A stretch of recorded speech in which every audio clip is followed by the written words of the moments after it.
So in this video today, I'm going to show you how to install one of these OS Giken. This is an R3C clutch, so this is a triple plate clutch, and I'm going to be installing it into my customer's car who's doing a 1,000 horsepower build. And this clutch is good for 1,000 wheel torque. They also make a TRT CD clutch, which is good for 700 wheel torque, and then they make the quad, which is good for 1,300 wheel torque. So they make some really nice clutches, and you can see the build quality of how nice these clutches are constructed. They're 100% billet, and then here's the triple disc plates with all the floaters, everything billet.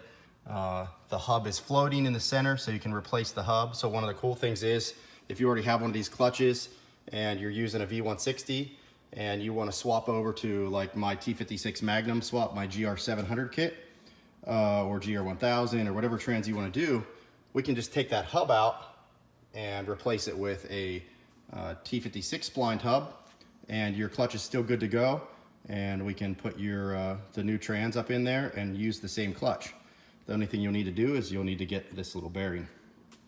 So I'm going to go ahead today and show you how to install this guy, and I'm going to be using some ARP flywheel bolts, which is what I provide in this kit. So this is a kit that I provide with everything for a V160 ARP flywheel bolts, the adjustable tilt and bearing that I modify, and the clutch itself. And you can see that out on my website, grannasracing.com. So the first step in installing this clutch is to install the pilot bearing, which I already did. I'm not going to go into detail on that, but basically you lightly tap that in, and then you take a socket that's the same size as the outer ring of the bearing, and then you use a hammer and you smack the socket. So you're not directly tapping on the bearing. You don't want to hurt the bearing. You're going to tap that in till it's flush with the face of the crank.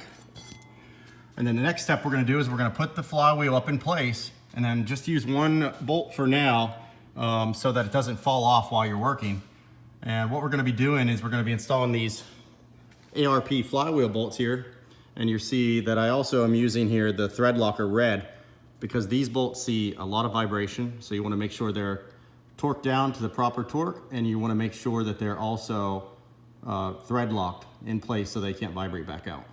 So I'm going to go ahead and install all of these flywheel bolts, and I'm going to torque them down to, I think it's 90 foot-pounds, but I'll make sure of that and come back to that, and I'll be back once I have all those bolts installed.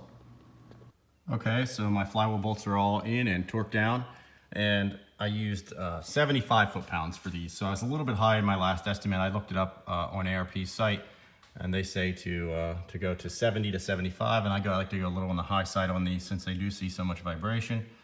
And so 75 foot-pounds, and you should be good. Now we're going to go ahead and install the actual clutch pack, which is all the disc, and then we'll install the pressure plate, and then I'll come back and talk to you about setting up the bearing itself. Okay, so you can see I installed the pressure plate, so that means I had the clutch pack installed, and I also have my alignment tool in there, and I don't have any of these bolts even close to being tight yet. I just have them in there so they're holding the pressure plate in place. That way I can still move my alignment tool up and around. And what I'm going to do when I go to tighten this down is I'm going to hold up a little bit on that alignment tool, because what happens is you get the trans on there and it puts some weight on that, and it'll actually try to pull down on this, and then it makes it kind of harder to get into to slide on. So I hold up just slightly on this when I go to tighten this pressure plate down, and that way it keeps it in place with it being a little bit high, and then when you put the trans on, pulls it down, it usually fits in, slides right on. Now, one of the curious things about these clutches is when they ship them to you sometimes, these plates will not be all aligned up in these slots. You might have one here, and then this one might be down here, and then this one might be back there. And I talked to OS about that, and I said, you know, what is the proper method to installing it? And they said, it doesn't really matter, but they said the way they envisioned this design is so that if these little guys from vibrating around from being a clutch, and they wear this slot out a little bit, when you go to rebuild it, you can put all of these in the next slot over, and you'll have like a brand new clutch without any wear in this slot. So that's how you're supposed to do it, and that's how I do it. So you don't have to have it that way. It's not necessary, but like I said, that's like kind of what they said to me and why they do it the way they do it.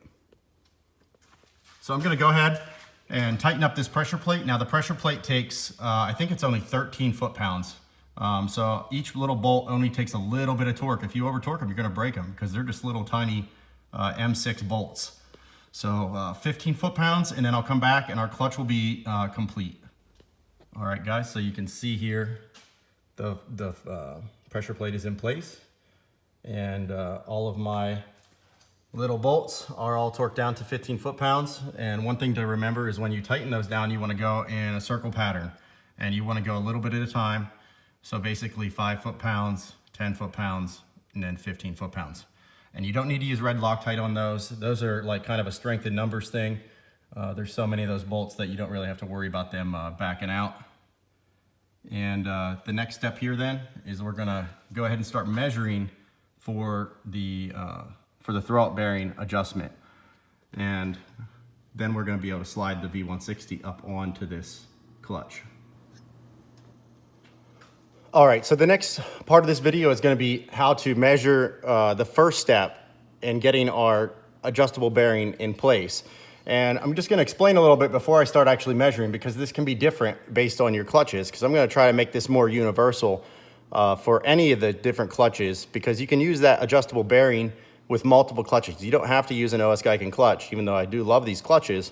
You can use pretty much any clutch, as long as I have this diameter of the clutch fingers here. If you can give me that off your clutch, I can basically set that bearing up to work for you. Now, how we're gonna measure this clutch is a little bit different, because the fingers themselves here are sitting inside this hole.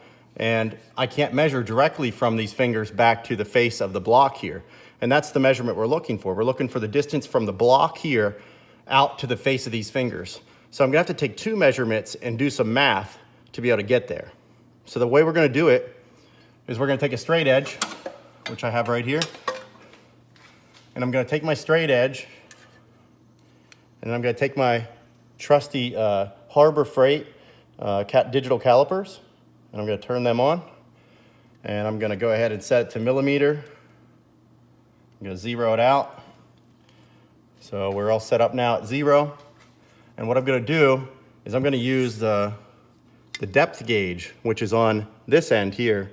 And you'll see as I push this caliper apart, you see the depth gauge comes out there in the end. And that's what we're gonna use. And we're gonna measure in to from the face of the clutch pressure, or the face of the pressure plate into those fingers. So I'm gonna go ahead and put my straight edge across the face here and make sure there's nothing interfering it, make sure it's nice and level here. And then you're gonna kind of eyeball this and measure into the face of the fingers from the face of the straight edge.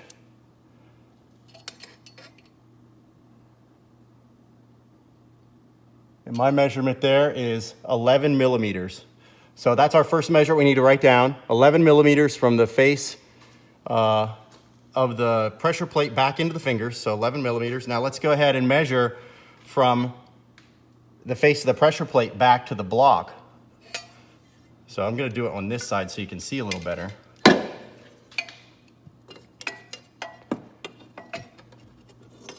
Pardon me, my camera rig here is kind of in the way at the same time. So here we go. So now my straight edge is on my pressure plate, and I'm gonna measure from the edge of my pressure plate back to the block face where the bolts are gonna go through for the trans. And my measurement is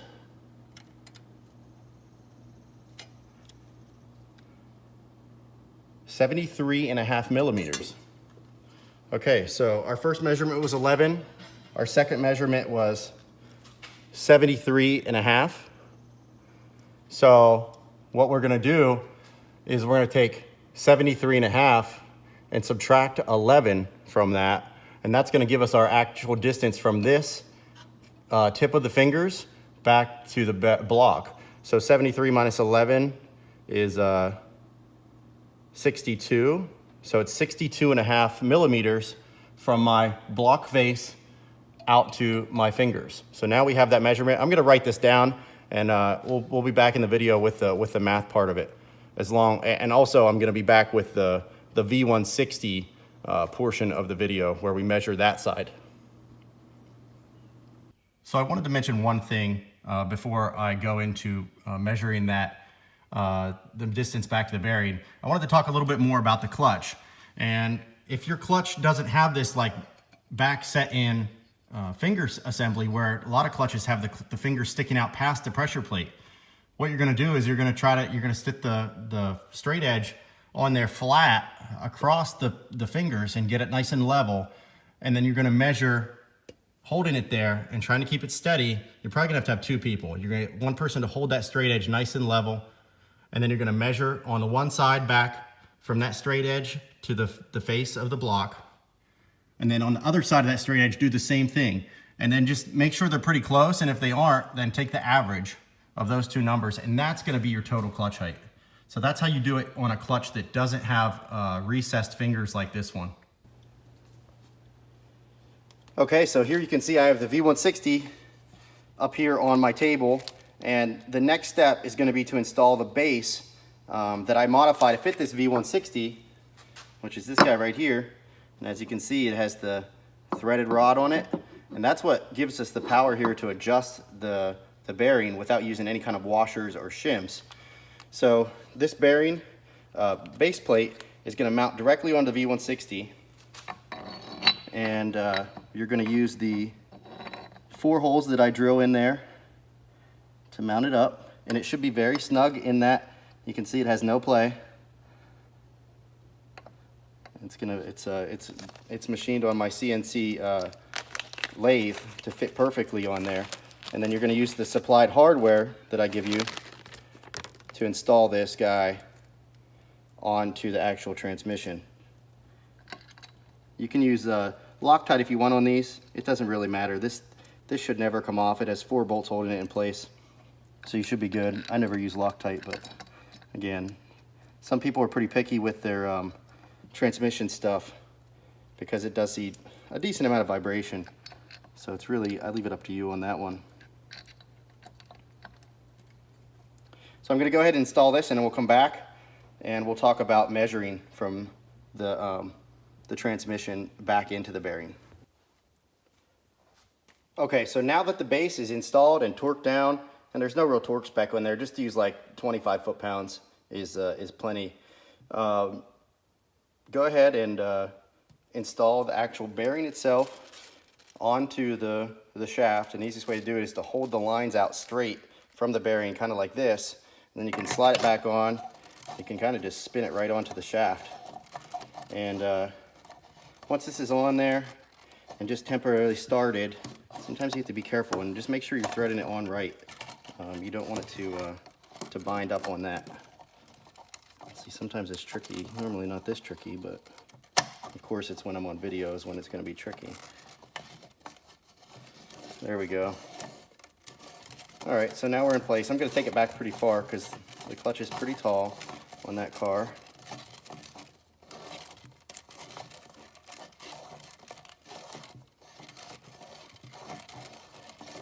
And now I'm going to come back and I'm going to have some math written down on some paper, and we're going to figure out how to measure back in to the bearing face right here from the front of the block. So this is where the trans mounts to the block, so it's the same measurement.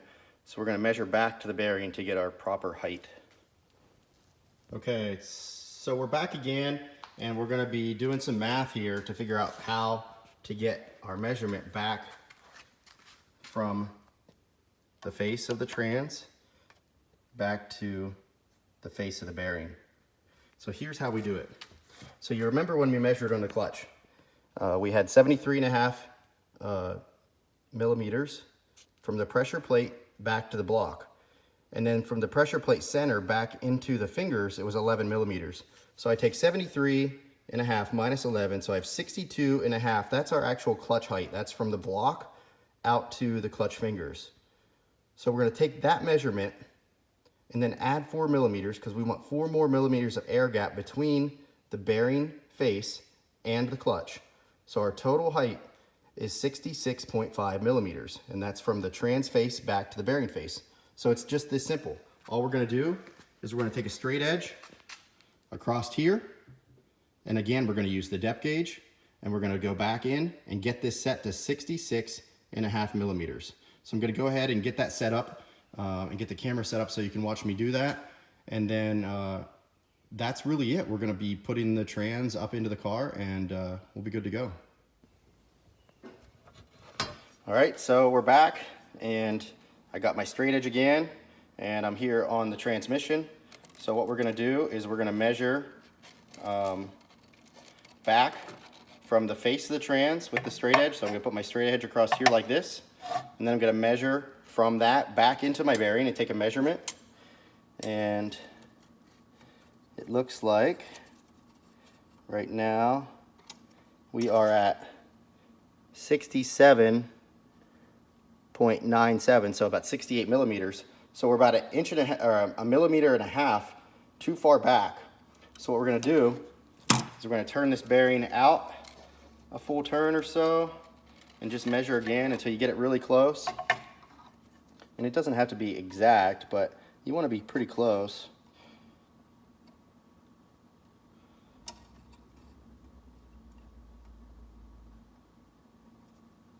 And right now I am at 66.18. So that's pretty close. And then also one thing we want to do, so this bearing has multiple spots to secure it. And what you want to do is you always want to make sure your feed line is coming in directly at the bottom, and then your bleed line is coming out the top, because what happens is air can get trapped in here.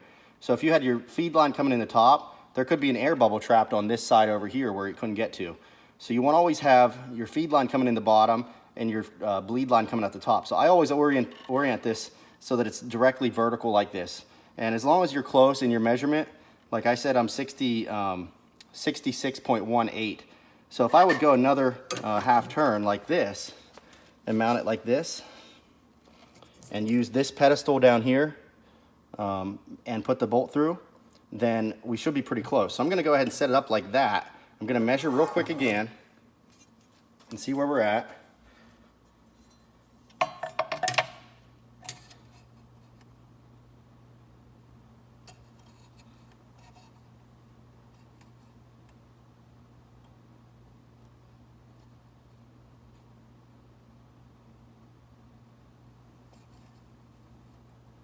Okay, so now I'm at 65.56, which is perfect. I mean, you can't get much better than that. So I'm going to go ahead and secure this bearing right here, and then we'll be back and I'll talk about setting up the lines and installing the trans on the actual car.